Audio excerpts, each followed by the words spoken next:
Bien souvent, pour le plus grand nombre, la Sardaigne se résume à la Costa Smeralda, c'est-à-dire une destination touristique de luxe renommée pour ses plages et criques aux eaux cristallines. Toute la jet-set internationale y court.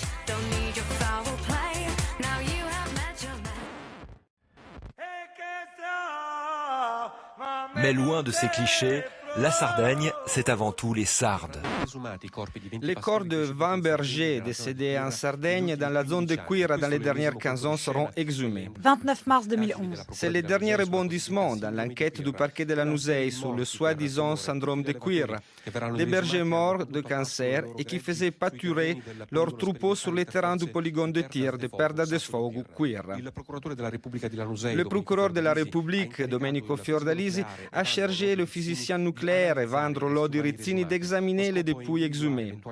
L'objectif étant de retrouver des traces éventuelles de contamination radioactive ou toxique.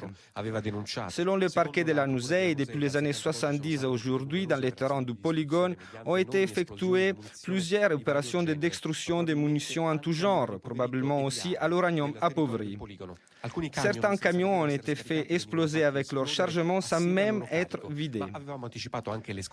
Il y a aussi les révélations inquiétantes d'un ancien ingénieur responsable technique de la base, aujourd'hui à la retraite, Giancarlo Carrucci, qui a déclaré qu'en 1984, de l'uranium appauvri a été utilisé à Quirra quand une entreprise allemande, la MDB, a expérimenté les missiles Cormoran.